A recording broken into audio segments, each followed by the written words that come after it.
Olha, um ano depois do rompimento da barragem, moradores de Brumadinho ainda estão de luto, obviamente. A reportagem é de Afonso Marangoni. Isso aqui é eu, quando ele tinha 3 anos. A dona Malvina, de 62 anos, luta para aceitar a perda do filho Peterson. Ela não consegue pronunciar o nome do filho sem chorar e mostra a quantidade de remédios que toma. Na hora que eu for comer, eu tenho que tomar 2 de manhã, 2 à tarde. Mas nem todo dia que eu como. Tem dia que eu como, tem dia que eu fico 3 dias sem comida. Isso aqui eu tenho que tomar de noite para me dormir.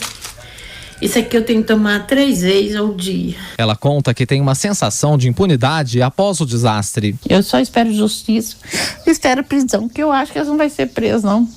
Preso tá quem morreu. Porque os colarinhos brancos ficam soltos. Na última terça-feira, o Ministério Público de Minas denunciou o ex-presidente da Vale, Fábio Schwartzman, e mais 15 pessoas por homicídio doloso qualificado e crimes ambientais. Thalita Oliveira, de 16 anos, ainda carrega as cicatrizes do dia em que foi resgatada do meio da lama de rejeitos. Aquela imagem sempre vem na minha cabeça, eles tentando me tirar. Eu achava que eu não ia conseguir sair dali, eu ia ser morta. Porque os médicos chegaram a falar... Não na hora, né? Porque estava numa hora muito difícil.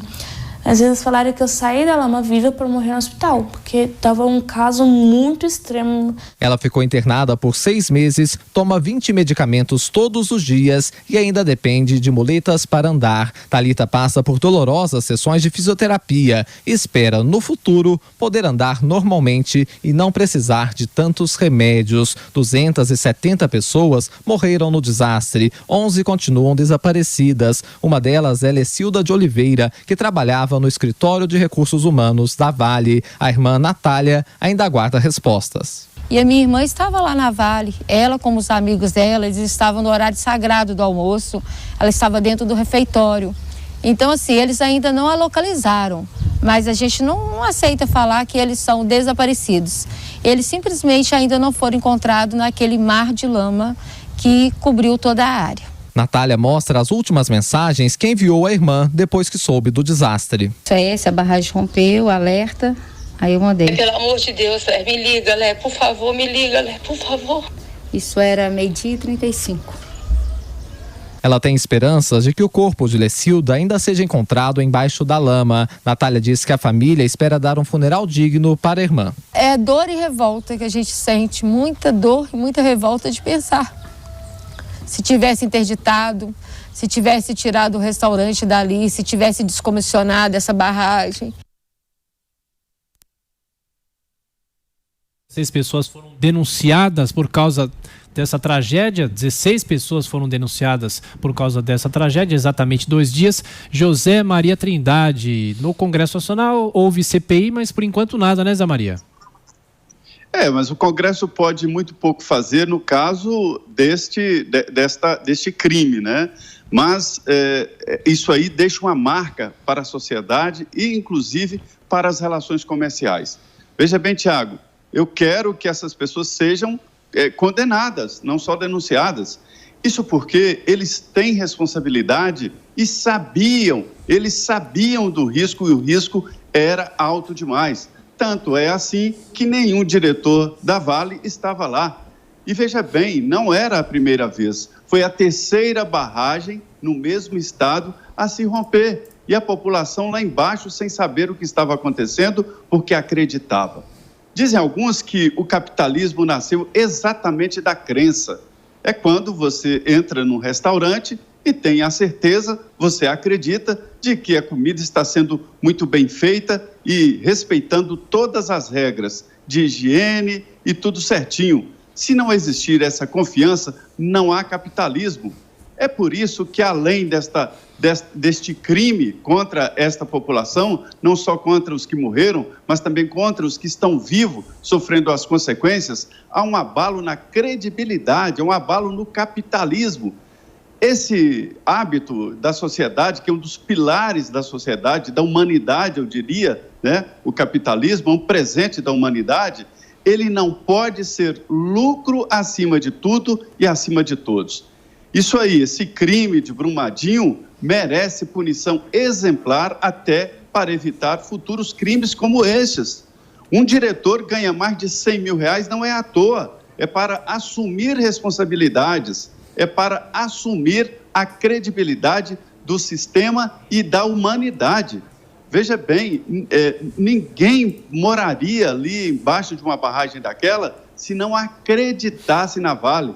Então, além dos mortos, além dos vivos que estão com problema e todo um desarranjo de uma região inteira, eles levarão nas costas o custo desta credibilidade, que é a moeda fundamental da relação entre pessoas. Então, eu acho isso aí um exemplo, e estes devem ser condenados de forma exemplar para responsabilizar os outros e acabar com esse sentimento de impunidade para os grandes que reina aqui no Brasil. E o drama das famílias, né, professor? Aquela senhora que a gente viu no começo da reportagem do Afonso. Terrível, né? E uma outra entrevistada falando da dor e revolta, né? E, quer dizer, isso não há dinheiro que pague. Tem de ter uma indenização material adequada, mas não há quem pague a perda dos seus entes queridos. A destruição do meio ambiente também não. E isso, como o Zé Maria bem destacou, era avisado que havia problemas graves em relação à barragem. Aí falta a agência que se dedica a isso, de mineração, fiscalizar, né, punir antes que ocorra a tragédia. E o terrível, no caso do estado de Minas Gerais, especialmente, é que essas explorações estão em áreas densamente povoadas, né? Tem o caso de Brumadinho, tem o caso, essa tragédia de 1 ano. É bom lembrar que Barão de Cocais, né, foi alertado também o perigo da barragem. Inclusive já foi realizados exercícios em Barão de Cocais da Defesa Civil de Minas Gerais. Caso rompa a barragem, há um espaço de não mais que 1 hora, cerca de 45 minutos, para que as pessoas consigam sair das suas casas. A pergunta, e aqueles, e os idosos? E os que têm dificuldade de locomoção? Olha a tragédia, isso que pode ocorrer em Barão de Cocais. Vamos a Congonhas, que é conhecida como Congonhas do Campo, muitos conhecem por causa das obras do Aleijadinho. Lá não é Vale, é CSN, a situação também é muito grave. E mais uma questão que foi alertada pelo noticiário, tem empresas que faliram, não cuidam mais da barragem. Uma empresa que fez uma extração mineral, por uma série de razões, ela faliu e ninguém mais cuida. São barragens abandonadas, que correm o risco de rompimento. Aí qual é a questão que se coloca?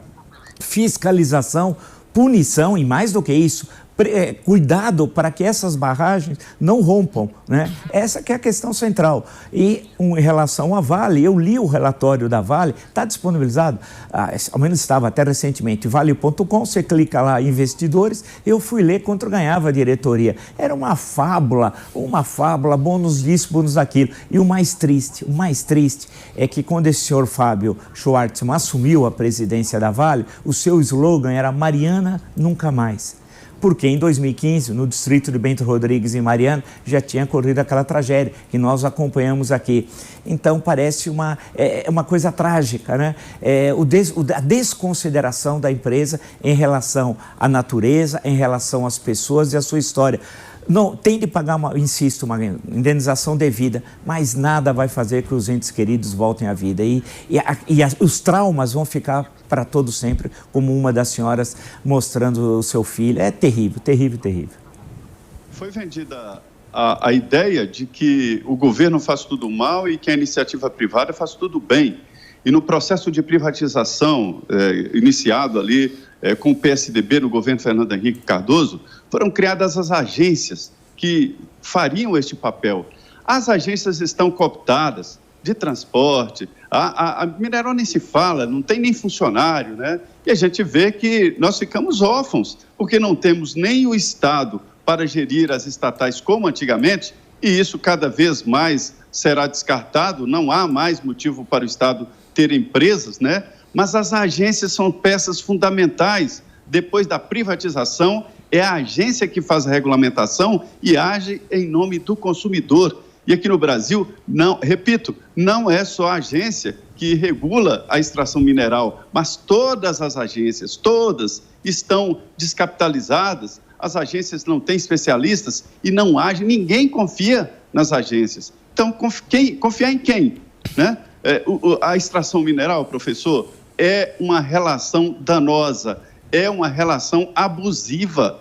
Eu conheço em Minas Gerais, parece um território lunar a extração de minério, e pela legislação as empresas teriam que recompor a natureza. Isso nunca acontece. Eu vejo extração de granito, extração de minérios em Minas Gerais. Quem sobrevoa, por exemplo, para Belo Horizonte, vê um cenário nem sei descrever, parece uma terra lunar. Então, assim, a extração mineral é uma relação abusiva, deve acontecer, mas muito bem acompanhada pelo Estado, que não deve extrair, isso é iniciativa privada, mas tem que ter uma mão forte de regulamentação e de fiscalização, não há outro caminho.